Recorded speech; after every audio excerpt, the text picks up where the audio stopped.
Good morning everyone. Welcome again to my vlog. Meron tayong pupuntahan sa Marikina mga parts. Papagawa ko yung crash guard ko. Papaibahin natin yung kulay. Gagawin natin ganitong kulay kung kaya. Yung crash guard ko, dapat pala pinaganyan ko na noon pa. Mali yung black na na-adjust ko dati na kulay. Dapat pala ganito ang kulay ng crash bar or crash guard. Mas malaki siya tingnan pag ganyan ang kulay So pupunta tayo sa Defy Customs na bago na yung nila, bago na yung area nila sa Marikina. Hindi na kagaya dati na mas malayo. Tsaka mahirap mahirap puntahan kasi lubak, bato-bato. Last time kasi dun sa kabila, kahit weekdays, ang daming pumupunta. Kaya alam mo na marami talagang tao pumupunta dun. Sila lang yung alam ko na magaling. Kaya babalikan natin sila. Bukas may shoot ako. Sa Tuesday meron akong shoot. Padarating na naman sila. Tapos yung isang camera ko nasa nasa Sony. May pinaayos lang ako ng something. May spot kasi na nakikita ako sa loob Siguro ang average na gagastusin dun mga less than 10,000. Diyos ko, mahal pala talaga magpaayos ng camera. Lalo na pag natamaan ng laser. Diyos ko, sabi sa akin mga 70,000 daw. Sabi ko kung 70,000 yan, bili ka na lang brand new or second hand. Ganun din ang presyo.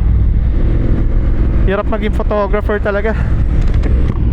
So kung pupunta kayo sa Defy Customs, dito lang yan sa sa highway. Nasa gilid lang siya ng BDO mga parts. Dito lang yan sa may Marikina banda. Hindi na siya dun sa sulok-sulukan. Buti nga naisip nila na magpalit sila ng venue. Ang pangit talaga ng venue dun Pag matagal talaga ako nakapagmotor, ang hirap. Parang kinakabahan ako lagi.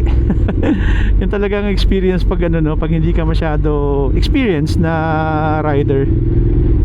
Ka lang parang casual rider ka lang. Hindi ko namang inaaraw-araw kasi to. Pero bukas pinag-iisipan ko kung mag-shoot ba ako na nakamotor. Gagamitin ko ba siya? Defy Customs. Tabi lang siya ng video. Ito na. Ito na. Ay, sarado pa parts. Diyos ko, tayo dyan.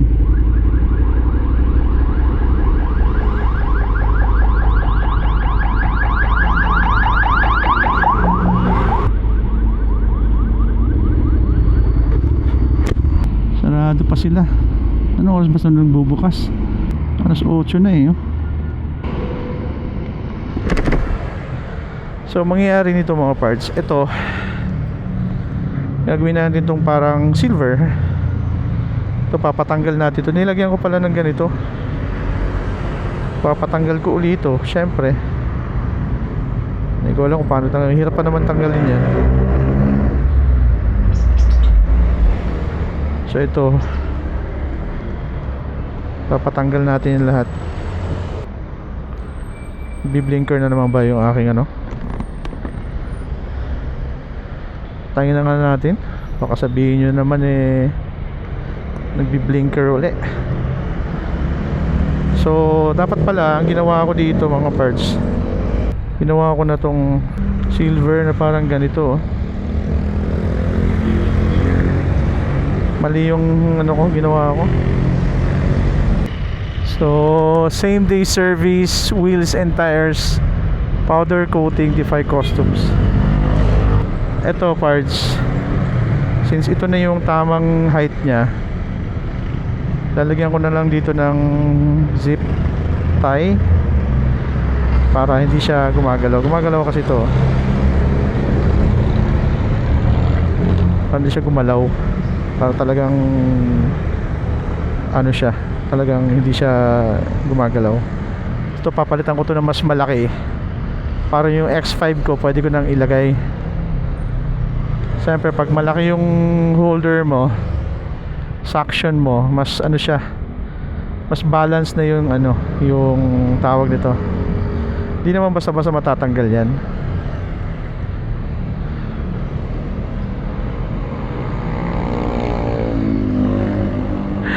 Kailangan wala yung pula. Yung line dito. Hindi dapat nakaganon yan. Kasi pag nakaganon yan, delikado. Dapat naka ano siya, nakatago.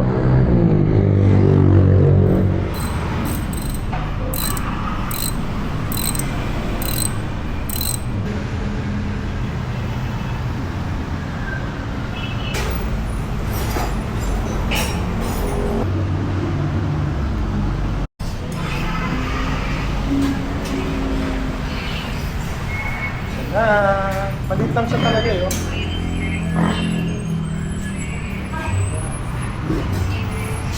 Grabe kalawang ah. Kalawang to. Kailangan na magpalit ng bag.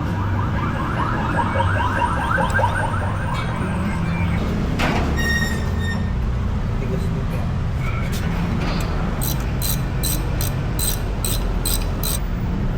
Hi, boss! Ayan. Shout out! Oh, shout down.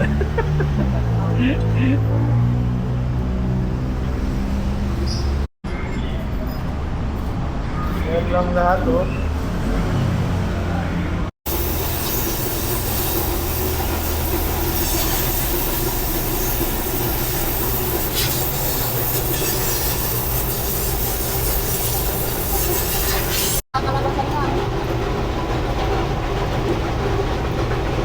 Kaya nga natigasan. Pero ito, madali lang ano. Oh.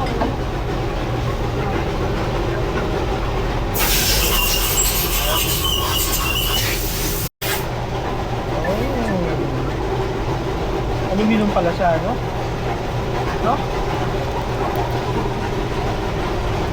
Nahirapan sila rito, no? Pero, ganda, oh. Silver, para. Lutang, no? Oh, lutang na lutang. Ganda. Finally, matapos na rin to. Super. Ganda. Yung oven nila. Yan. Pala, ginagawa nila, mayroon parang oras to. Yan. So, tama ba? Hindi dapat lumagpas ng 14 minutes? Pag lumagpas ng 14 minutes, tsaka hindi rin pwedeng mababa sa 14 minutes ang oras. Okay. Ang galing ah. Ang oras pala ang ano, pag-bake. Ang galing.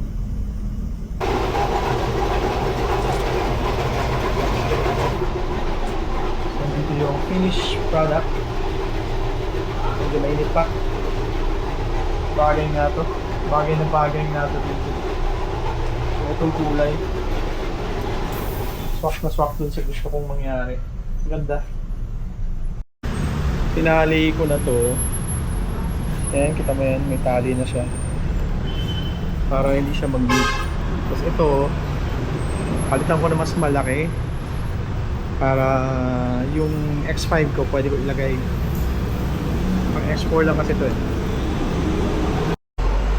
Installation. Guwapo talaga oh. Bagay sa kanya bro, no? No, bagay sa kanya, no? Kaya nga, parang tama yung kulay niya, no? At least kahit paano parang match dun sa original, no? Tingnan mo. No? Galing. Sec moto supply lang to. Guwapo talaga oh. Ang pogi ni David. Kasi bawal ang pangit sumakay dito. Ha? Guwapo lang pwede sumakay dyan, Brad. Kaya mahirap na. Bawal ang pangit.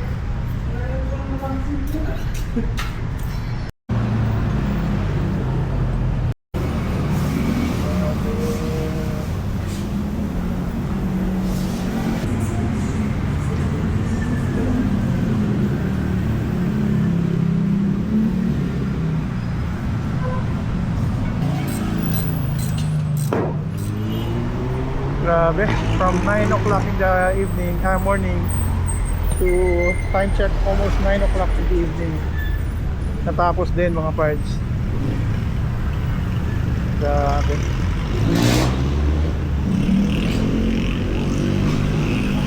Silver na siya. Ang ganda tingnan. Grabe. Wala lang, na-admire ko lang yung kagastusan ko.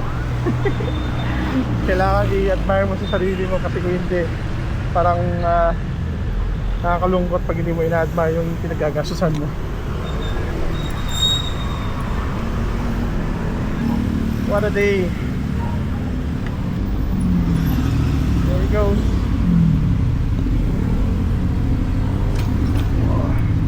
Okay. Here we go. Ah. What a day. Grabe, almost 9 o'clock ako makaka-uwi ngayon.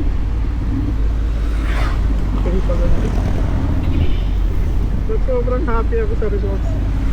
Ang ganda ng result niya, grabe.